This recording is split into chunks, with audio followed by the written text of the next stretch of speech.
오늘은 거룩한 탐심이라는 제목으로 하나의 말씀을 나누도록 하겠습니다.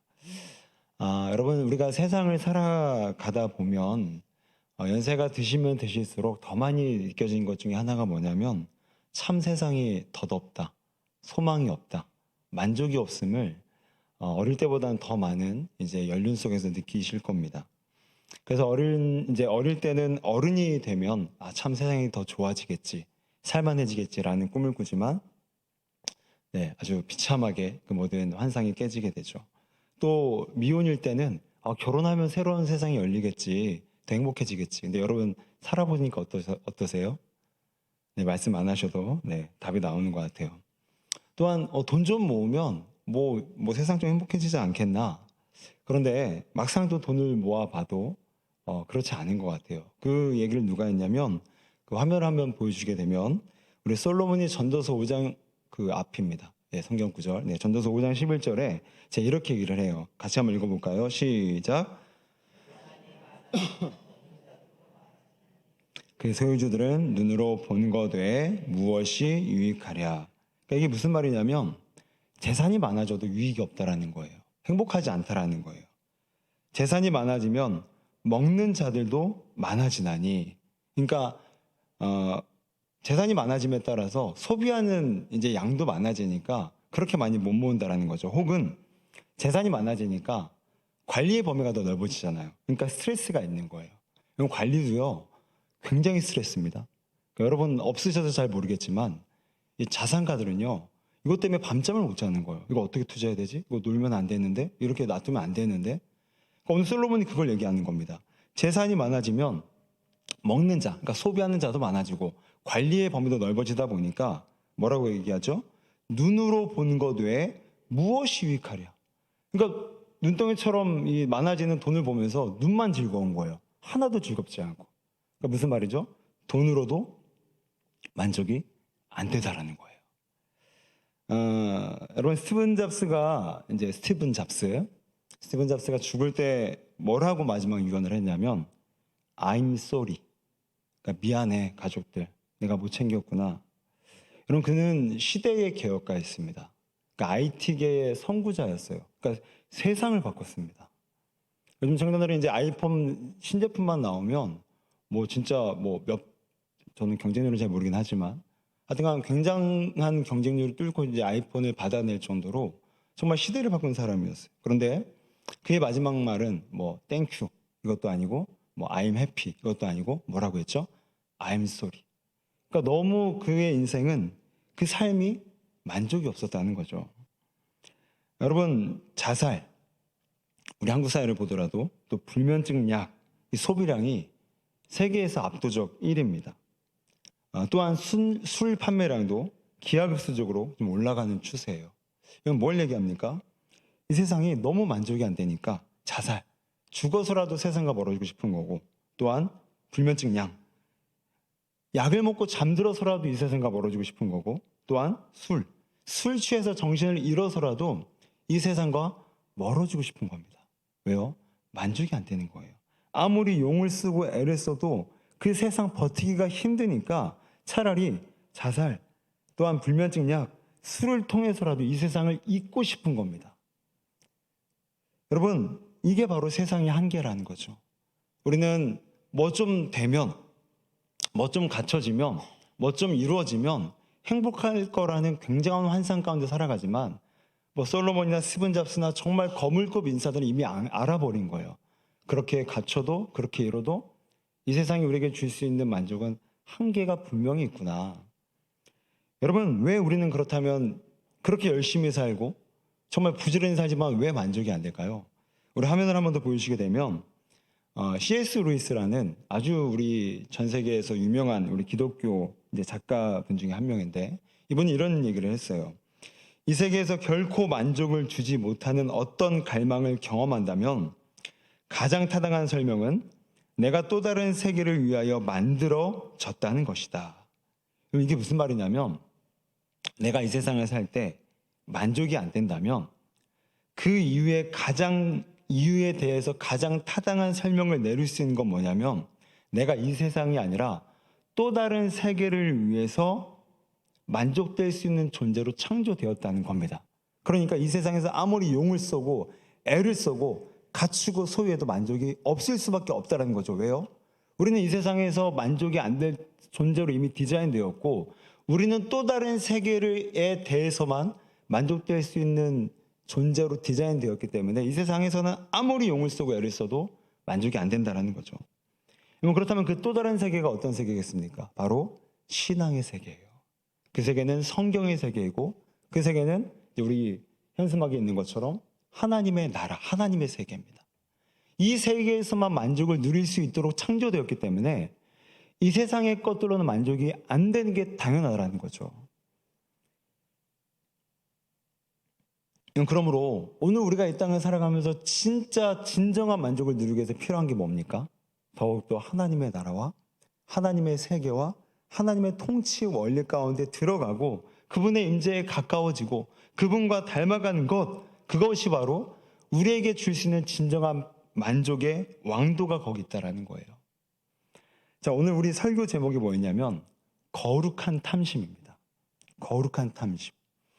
여러분, 탐심은요 무조건 탈납니다. 뭐든 간에 탐심 부리면 다 탈락이 되어 있어요. 먹을 거든 돈이든 사람이든. 그런데 유일하게 하나 탈나지 않는 게 있는데 바로 거룩한 탐심입니다. 하나님에 대한 탐심은요 절대 탈나지 않습니다. 하나님에 대한 열망은요 채움이 있지 절대로 우리 안에 손해나 탈이 날 수가 없다는 거죠. 그러므로 오늘 본문을 통해서 우리가 진짜 진정한 만족에 도달하기 위해서 우리가 왜 하나님만이 충분한지에 대해서 두 가지의 메시지를 좀 나눠서 살펴볼 때에 우리 안에 진정한 만족을 발견하는 그런 은혜의 길이 열리시기를 주의 이름으로 축원드립니다. 첫 번째는 왜 하나님은 충분한가? 첫 번째 이유는 예수님은 하나님으로만 진정한 만족에 이르게 되셨기 때문에 우리 또한 하나님만으로 진정한 만족에 이를 수 있다는 거예요. 자, 우리 15절 말씀을 보실까요? 자, 우리 15절 말씀을 보시게 되니까 자, 우리 같이 한번 읽겠습니다. 오늘 요한복음 6장 15절입니다. 자, 시작.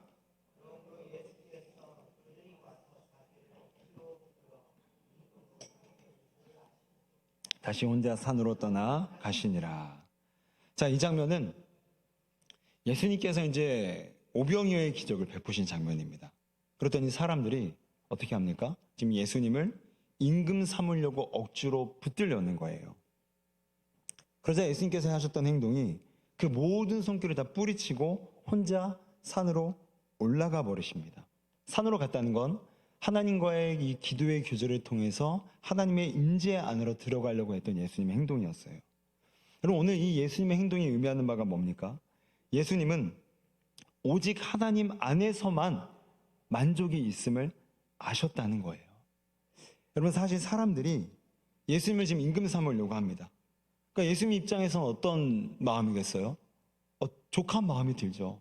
사람들이 나에게 환호하고 박수갈채를 쳐주고 예수님을 최고라고 치켜 세워주는 분위기 아닙니까? 그러니까 그 자리에만 있어도 요즘 젊은이들의 표현처럼 자존감이 이제 뿜뿜 올라가게 되는 거예요. 근데 그런 자리를 박차고 예수님께서 놔둬 나 여기 안 있을 거야, 나 산으로 갈 거야 라면서 혼자 산으로 그냥 올라가 버리십니다. 예수님께서 뭘 아시는 겁니까? 사람들의 칭찬과 갈채가 주는 만족은 금세 허무해지는 것을 아셨던 거예요.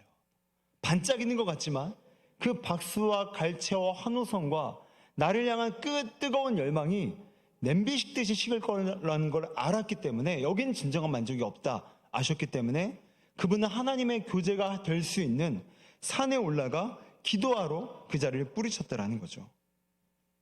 여러분, 하나님은 영광스러운 분이십니다. 아멘이십니까?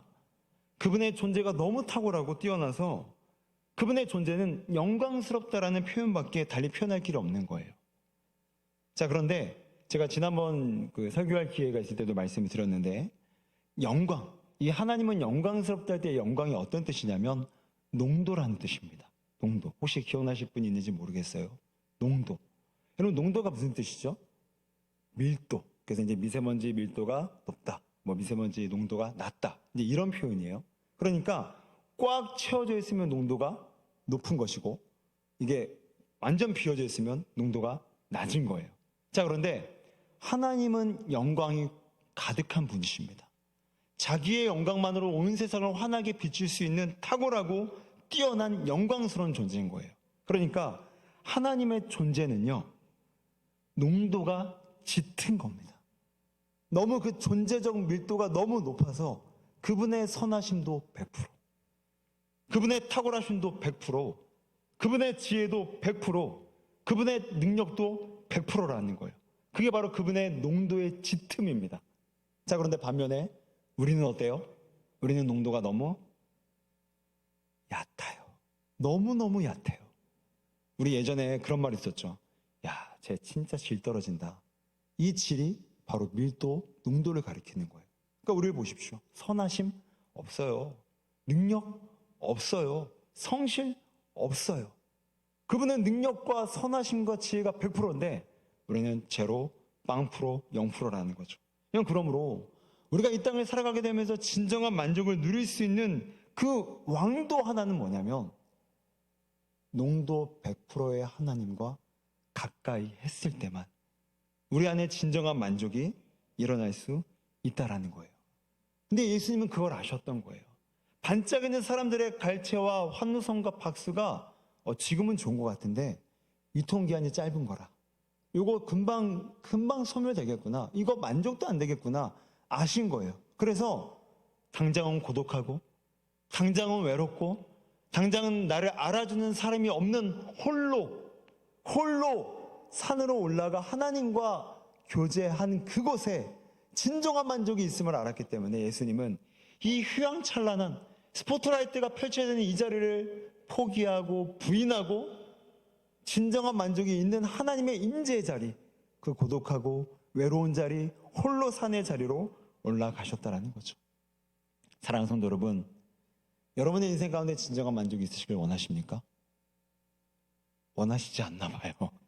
그냥 이렇게 사시면 됩니까? 아니시잖아요. 하루하루 전쟁이잖아요. 만족 없으면 허무해서 미쳐버릴 것 같잖아요. 그런 우리의 인생 가운데 진정한 만족에 도달하기 위해서 필요한 것은 뭐냐? 하나님과의 연합. 하나님 안에서만이 그 만족이 있다라는 겁니다. 나의 얕은 농도를 가지고 그분께 나아갔을 때 그분의 100%의 짙은 농도가 나의 비어진 가슴과 비어진 내면을 가득하게 채워주셔서 0%가 10%가 되는 거고 0%가 20%가 될 줄로 믿습니다. 그럼 제가 신학교, 그러니까 대학원 말고 신학교를 다닐 때가 나이가 20대 중반이었습니다. 20대 중반에 이제 신학을 배우고 이제 당연히 사역을 나가기 전에는 이제 제가 이제 대학교 4학년 때 신학교 4학년 때 사역을 나갔는데 이제 1, 2, 3학년 때는 당연히 이제 한 교회 지역 교회 이제 청년이었어요. 어릴 때부터 자랐던 교회에서. 근데 이제 신학을 하고 뭐 어떤 분들이 저를 좀 어쨌든 잘 봐주셔서 학교 안에서 전도사님들이 몇 군데 이제 사역자를 제안을 해주셨어요. 이제 사역을 하셔라. 공부도 몇 년 했으니까. 근데 저는 좀 우리끼리 얘기지만 겁나는 거예요. 왜냐하면 제가 청년 때도 전도사님들이 고생한 거 너무 많이 봤고 막 치이는 거 너무 많이 봤고 고독해하는 거 너무 많이 봤고 그러니까 그런 찰나에 저보고 사역 자리를 나가라고 당장 얘기를 하니까 두렵고 떨리는 거예요. 언젠가는 나가겠지만 유보하고 미루고 싶은 마음이 있는 거예요. 왜요? 두렵고 떨리니까. 예전에 여러분 전도사의 별명이 뭔지 아십니까? 전부도사. 그러니까 다 잘해야 되는 거예요. 찬양인도, 설교, 음향, 행정, PPT, 컴퓨터 못하는 게 없어요. 이게 전도사, 전부도사. 근데 저는 다 못했거든요. 다 못하니까 너무너무 두려운 거예요. 그런데 아직도 그 날짜가 기억이 나요. 2005년 11월 마지막 주 주일 예배, 제가 청년 때 청년부 예배를 이제 그날도 어김없이 들어갔습니다. 어김없이 기대 없이 들어갔어요. 왜 예배에 기대 없이 들어갔냐면 당시에 그때 저희 청년부를 담당하셨던 목사님의 별명이 뭐였냐면 소방수입니다. 소방수. 여러분 왜 소방수인지 아세요? 이 청년들의 마음의 불을 다 꺼트리는 거예요. 이 보통 은사가 아닌 거예요. 왜냐하면 이건 제가 뭐 교만해서가 아니라 청년부 안에서의 객관적인 평가였던 거예요. 그러니까 왜냐하면 죄송한 말씀이지만 너무너무 설교를 못하셨어요. 그러니까 설교 전달 자체가 안 되는 거예요. 더군다나 이제 논리도 너무 약하고 무슨 말 하는지 막 얘기를 하면 청년들끼리 막 상의를 해야 되는 거예요. 이게 무슨 뜻이지? 더 심각한 건 그분의 발음이 너무 새는 거예요. 그러니까 어미가 너무 불명확하게 나오니까, 그러니까 어미는 그 우리 엄마 어미가 아니라 말의 끝을 얘기하는 거예요. 그러니까 어미가 너무 이렇게 흐려버리니까 이게 무슨 질문인지 마지막에 그냥 이게 평문인지 모르니까 청년들끼리 저 무슨 말씀하는 거야? 그러니까 은혜를 못 받고 자꾸만 예배 들으면 불을 꺼트리는 거예요. 그러니까 소방수였습니다. 소방수. 저도 요즘에 어쨌든 뭐 청년부 설교를 하니까 항상 기도할 때마다 예배에 들어갈 때마다 그런 기도를 해요. 하나님, 오늘 제발 불을 안 꺼트리게 해주세요. 불장난이라도 펴게 해주세요. 그러니까 이렇게 좀 이렇게 기도를 하고 들어가는데, 그런데 하나님께서 그 농도 100%의 하나님께서 짙은 역사로 그날 저에게 찾아오신 거예요. 저는 기대 하나도 없었습니다. 오늘도 어김없이 설교는 형편없을 것이며 어김없이 설교는 못 알아들을 것이며 빨리 끝나고 싶은 마음이 팽배할 것이라는 그런 똑같은 마음을 몇 년째 품고 들어갔는데, 그날 농도 짙은 하나님의 100%의 역사가 저의 심령을 때리는 거예요. 너 사역 나가라. 그 관련된 말씀도 아니었어요. 전혀 다른 주제의 말씀이었는데 저에게 들려지는 그 말씀의 메시지는 너 그만 부인하고 그만 겁먹고 나가라, 나가라. 저의 가슴을 막 말씀이 막 그 표현이 그렇지만 막 두들기는 거예요. 이게 여러분, 저는 의심의 여지가 있으면 했어요. 아, 하나님이 나에게 감동을 주시는 건가? 아니면 내가 나를 속아서 뭔가 마음이 스스로 뜨거워지는 건가? 왜냐하면 의심하면 안 나가도 되잖아요. 더 유보할 수 있는 명분이 있잖아요. 하나님, 저 이거 확신이 없으니까 유보해도 되잖아요. 이렇게 가능하잖아요. 근데 그날 그 형편없고 그 문홀리에 도저히 발음도 세서 알아들을 수 없는 하나님의 말씀이 선포되는데, 그 말씀이 저의 심령을 막 때리면서 너 무조건 나가야 된다. 이건 어김없는 확인이다. 팩트다. 의심의 여지가 없다. 더 이상 생각도 말아라. 막 내리치시는 거예요. 그래서 그 다다음 주 담임 목사님께 허락을 받고 말씀을 드리고 인사를 드리고 제가 개척교회 지원을 했습니다. 그리고 개척교회 가서 직살나게 고생을 많이 했어요. 그러니까 제가 그 겁먹었던 제가, 겁이 많아서 사역의 그 시기를 더 늦추고 싶었던 제가, 말씀, 특별히 농도 짙은 하나님의 말씀에 저의 심령을 두들기니까 눈에 뵈는 게 없이 담대해지더라고요. 그래서 정말로 가면 고생할 줄 아는 개척교회 가서 그 20명, 그 뭐 청년 두세 명, 뭐 초등부 한두 명 있는 애들 데리고 제가 몇 년 동안 애들과 함께 사역하면서 고생도 했지만 재밌게 했던 기억이 나요. 사랑하는 성도 여러분, 우리 인생 가운데 여러분 어떠십니까? 겁도 났고요, 걱정도 많고요, 소망도 없고요, 미래도 안 보이고요. 정말 농도가 없다 못해 소멸 수준에 있는 게 우리 진짜 수준 아닙니까? 그런데 이러한 우리 수준 가운데 농도 짙은 하나님의 은혜가 나의 심령을 두들기고 내 인생에 노크하고 우리의 존재 가운데 찾아오시기만 한다면 우리는 모든 두려움이 담대함으로 변화될 줄로 믿습니다. 모든 불안이 평안으로 변화될 줄로 믿습니다. 여러분, 그러므로 진정한 만족은 세상에 있는 것이 아니라 오직 하나님께만 있다라는 거예요. 그리고 예수님은 그걸 아셨기 때문에 당장의 나를 여러분 임금이 뭡니까? 왕이에요. 아주 특별한 대우를 받을 수 있는 절호의 찬스였다고요. 그 절호의 찬스를, 그 절호의 만족을 줄 수 있는 찬스를 예수님은 부인했던 거예요. 왜요? 여기는 만족이 없다라는 걸, 이 만족은 유통기한이 짧을 거라는 걸 아셨기 때문에 그분은 스포트라이트와 사람들의 박수와 환호성 있는 그 자리를 부인하고 거절하고 뿌리치고 하나님의 임재가 있는 그 산으로 홀로 고독히 올라가 진정한 만족의 순례의 길로 올라가셨다라는 겁니다. 사랑하는 성도 여러분, 여러분의 인생 가운데 진정한 만족이 일어나시기를 주의 이름으로 축원드립니다.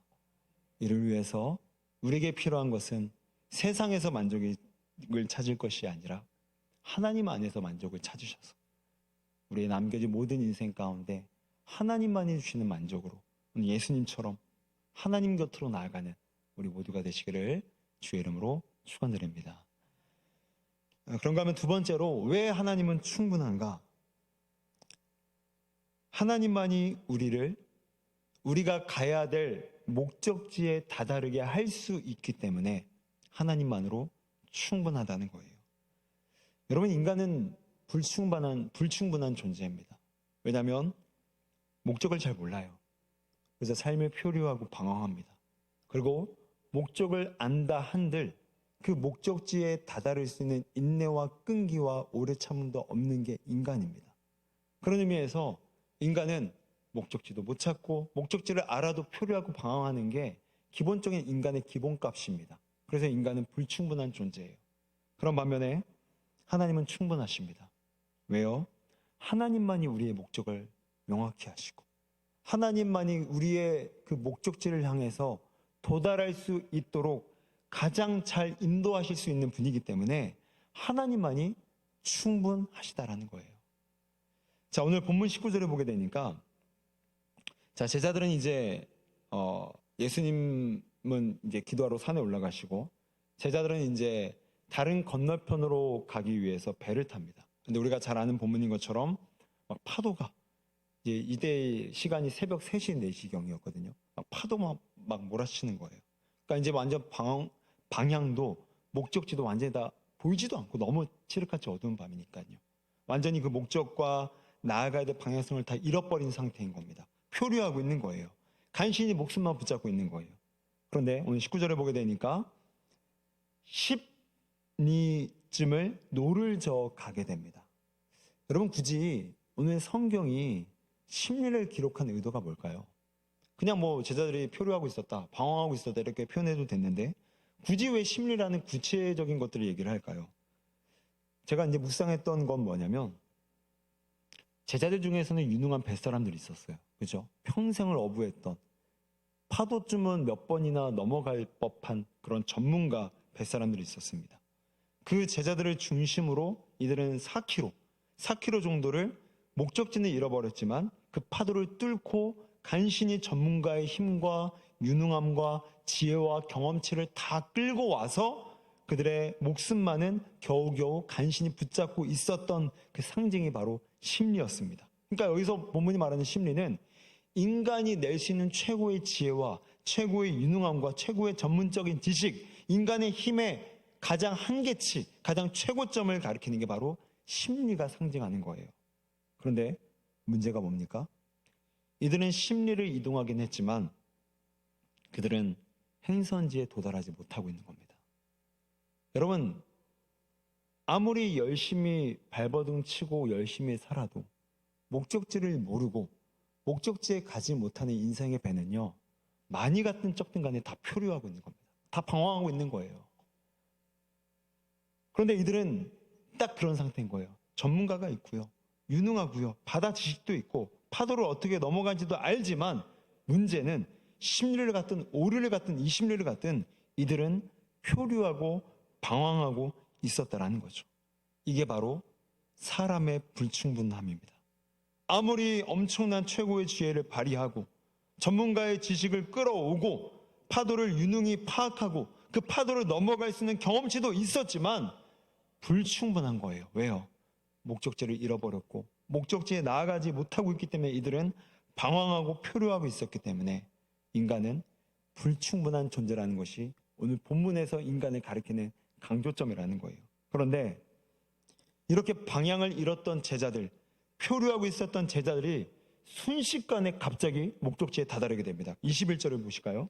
이에 기뻐서 배로 영접하니 배는 곧 그들이 가려던 땅에 이르렀더라. 여러분, 21절을 다시 한번 보십시오. 배로 영접하니 배는 곧 그들이 가려던 땅에 이르렀더라. 여러분, 이 인생을 비유하는 이 배가 거친 광야를 상징하는 이 파도가 들이치고 있는데 이 엄청난 혼란과 혼선 속에서도 그들이 진짜 도착해야 될 가려던 땅에 도착했던 비결이 뭐라고요? 영접하였더니. 예수가 없었던 배는 표류했고 예수가 없었던 배는 방황했지만 예수님께서 그 파도를 걸어오시고 난 다음에 그 배에 탑승했을 때, 그 배에 영접되었을 때, 그 배의 선장으로 다시금 그분이 그 배의 중심을 잡아줬을 때 그 배는 표류를 그치고 방황을 끝내고 그들이 가던 땅에 도달하게 되는 놀라운 성공의 역사가 펼쳐지게 되었다라는 거예요. 여러분, 그 고디시라는 한 이 미국의 저명한 신학자가 오늘 예수님을 영접했더니 왜 이런 초자연적인 기적이 일어났을까라는 질문에 이렇게 대답을 합니다. 잘 들어보십시오. 예수님은 배 안에 발을 들여놓는 순간 방금 몸소 그분이 멋지게 보여주신 중력과 공간을 이기고 승리한 힘을 그 배에 전달하였다.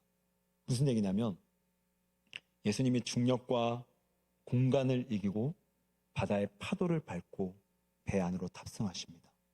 그 예수님의 초자연적인 은혜가, 초자연적인 힘이 그 배에 전달되어져서 제자들은 아무것도 못했고 제자들은 가만히 있었지만 예수님이 제자들과 함께 했다는 영접하였더니 그 하나만의 이유만으로 배는 곧 목적지를 찾게 되었고 그들이 가르던 땅에 이르게 되었다는 거예요.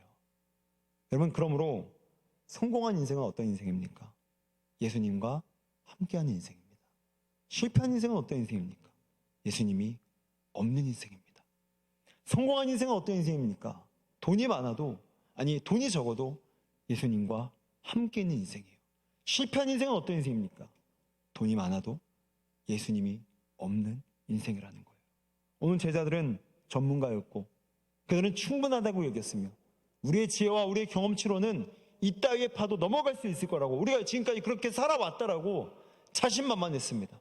그러나 그들은 표류했고 방황을 잃었고 철저하게 눈먼 장님이 되어버렸어요. 그런데 그런 배에 중력과 공간을 이기신 예수님께서 탑승하시자마자, 그리고 그 배의 선장이 되시자마자 그렇게 침몰할 것 같았던 그 배는 다시 목적을 찾고 다시 방향을 찾으며 진짜 그들이 도달해 했던 그 목적지의 땅에 예수님의 초자연적인 능력에 의하여서 그 땅에 도달하고 그 목적지에 도달하게 되었다는 겁니다. 사랑하는 성도 여러분, 여러분의 인생의 배는 지금 어디로 가고 계십니까? 여러분의 인생의 배는 내가 지금까지 살아왔던 경험에 의존하고, 그래 이렇게 돈 벌면 돼, 이렇게 건강 지키면 돼, 이렇게 살아왔던 경험치 믿고 그 전략 삼아서 나가면 돼, 이런 인생의 배라면 우리는 파도 한 번에 넘어질 수밖에 없는 게 우리의 불충분함이라는 겁니다. 그러나 건강이 약하고 가진 것이 없고 미래가 불투명하고 지금 현재적인 환경이 열리지 않는다 할지라도 자신의 중심의 내면 가운데, 또한 자신의 삶의 중심 가운데 예수님을 내 인생의 배의 선장으로 받아들인 사람은 반드시 그 배가 예수님께서 원하시는 가려던 땅에 반드시 도달하게 될 줄로 믿습니다. 그럼 오늘 20절만 한 번 더 보시고 말씀을 정리하도록 할 텐데요. 20절을 보십시오. 이르시되 내니 두려워하지 말라 하신대. 여러분, 내니, 여기서 말하는 내니는 한국말로 좀 표현하자면 나는 나야. 제자리에 두려워하고 있습니다. 파도에 괴로워하고 있어요. 인생을 도대체 어떤 방향으로 끌고 가야 될지 너무너무 모르겠는 거예요. 이 미로 같은 인생 가운데 누가 우리를 건져줄지 너무너무 막막한 거예요. 그런 상황 앞에서 예수님께서 그 배의 중심으로 들어오시더니 하시는 말씀이 뭐냐면, 얘들아, 나는 나야. 여러분, 나는 나야 어떤 뜻입니까? 절대 권위, 절대 권위를 가진 사람만이 하는 말이에요. 그럼 대통령이 명함이 있습니까? 제 생각에는 없을 것 같아요. 왜요? 다른 수식어가 필요가 없거든요. 어디 옆에 회장 이런 걸로 나를 설명 안 해도 돼요. 왜요? 왕이니까, 대통령이니까요. 마찬가지로 예수님은 우주의 왕이십니다. 예수님은 파도를 전복할 수 있는 자연의 왕이세요. 예수님은 중력과 공간을 거슬러서라도 바다를 밟고서라도 우리 곁에 찾아오실 수 있는 그는 우주의 법칙까지 깰 수 있는 우주의 왕이세요. 그러니까 예수님은 다른 설명이 필요 없는 거예요. 그냥 나는 난 거예요. 나는 나야. 얘들아 쫄지 마. 두려워하지 마라. 내니 두려워하지 말라. 나는 나야. 너희들의 인생 곁에 함께하고 있는 나는 그냥 나야. 다른 수식어가 필요 없는, 그냥 나는 나 자체로 설명이 될 수밖에 없는, 나는 우주의 왕이고, 나는 우주를 거느리고 우주를 내 마음대로 쥐락펼 수 있는 나는 나야. 너희들의 앞을 가로막고 있는 파도 그까지 것 내가 밟아서 정복할 수 있는 나는 나야. 사랑하는 성도 여러분, 여러분의 괴롭고 여러분의 풀리지 않는 인생길 가운데 예수님이 찾아오셔서 나는 나야라고 말씀해 주시기를 축복합니다. 하나님, 내 경험이요, 하나님 내 머리요, 내 재산이요, 내 건강이요, 이걸로 우리의 인생은 불충분하다라는 거죠. 그러나 모든 조건이 다 불충분하더라도 우리 인생의 배에 탑승하신 선장되신 예수님인 나는 납니다. 우리 가정의 주인은 예수님이시고, 우리 교회의 주인은 예수님이시고, 우리 모든 미래의 주인은 예수님이라는 겁니다. 오늘 이 마음 가운데 기도하실 때 나는 나야라고 말씀하시는 그 예수님의 절대 권위가 우리 인생 가운데 적용되어져서 죽어있고 불투명하고 절망만이 있는 그곳에 예수님의 충분하심으로 모든 것이 살아나는 은혜가 있으시기를 주의 이름으로 축원드립니다. 우리 함께 시간에